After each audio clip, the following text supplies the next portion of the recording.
Greetings everyone, it's Lodrik again, and this is a game War in the Pacific Advanced Edition. This is my play-by-email match against KilRoy. He's the commander of the Allied forces, and for me it is the Empire of Japan. This is scenario 1 with no modification but working American torpedoes on the game version 27B, so the new extended version. I realized that there were some turns I recorded them all together, but the software deactivated my microphone for not clear reasons. So there's some episode missing with voice acting. Hopefully this is now all solved and will not happen soon again. And here's already some actions. A Canadian corvette trying to sink a submarine at Pearl Harbor, but inflicted damage, but not seriously. Still, Allied anti-submarine equipment is more dangerous. This is near Truk. I don't think that I will have luck. Oh. Yeah, and so the game is still ongoing. In real life, we are now already just into September 42. And there are more battles coming, but I would still say the time of activity is slowing down. But yeah, we will see. I will upload maybe more of the turns. I also was maybe thinking to simply make a one turn per week or something like this, but that's also complicated because I don't know more which turns was active with big battles and then 5 or 6 turns, nothing more. So I will maybe upload a whole and keep it short.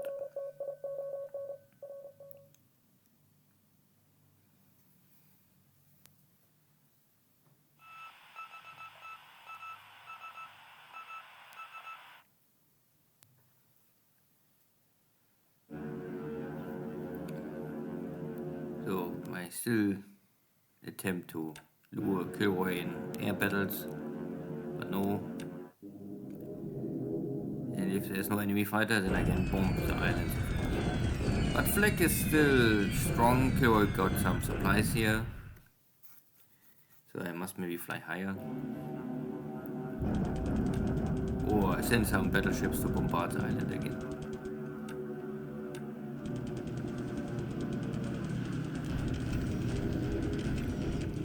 Yeah, last turn there was a Nanchang army breaking down. Maybe today I can already finish the complete pocket.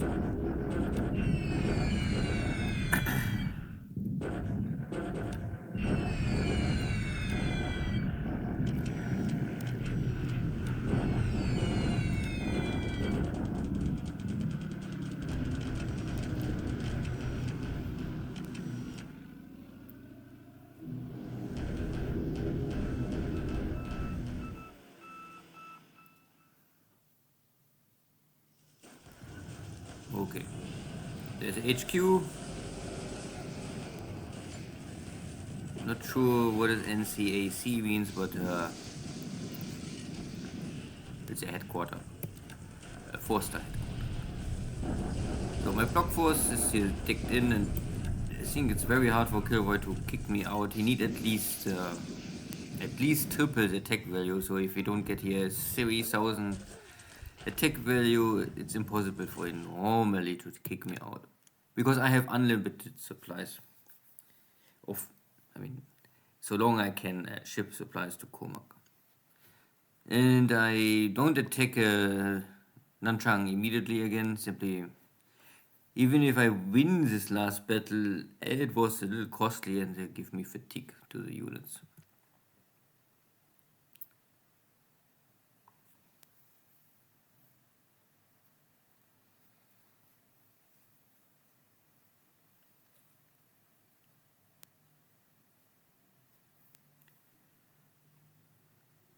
Good.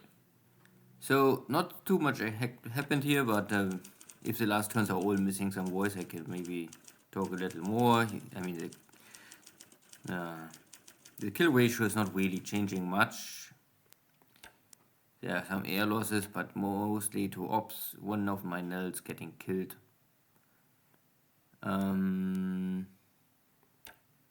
So this one pilot is normally dead. Yeah, true. Ship sunk, last turn nothing. So overall, I don't know if there really anything changed, but the big two losses for me are still this fleet carrier by British torpedo bombers, and my escort carrier. Was damaged by 1,000 pound bombs, but I think was killed by cruisers. I think 2 light cruisers or something like this. And this is all mostly long time ago. You can see this is January, March. So this was really the 2 big ships I lost in battle long ago. Not so long ago. The rest is all invasion, active assault, and all of this. So now I'm already defending. I not really must take much more. And for KilRoy, I think it's not changing too much. Once per month, I think. So we have now here 4 fleet carriers reported sunk. But yeah, okay. We are now in July. So I would say this is all true. For 4 fleet carrier, a bunch of British American battleships, more British than American, but if they are July, I would say wait at least 1 month. Can still change or switch back to was a mistake, something like this. Good. And by the way, my air industry, maybe some people like to see this, I don't know. But you can see that I have still the zeros M2, but I don't produce them more. I produce now a bunch of M5s and other aircraft, but not over aggressive because I don't have a need. And with scenario 1, you have a limited amount of air wings.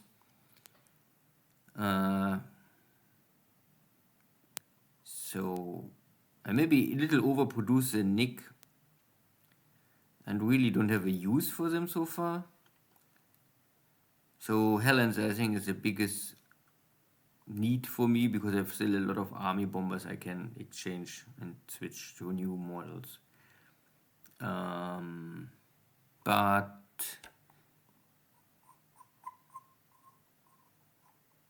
the 2B is also coming soon already. So in August I can already start with the final 2B Helen with a better, heavier armament.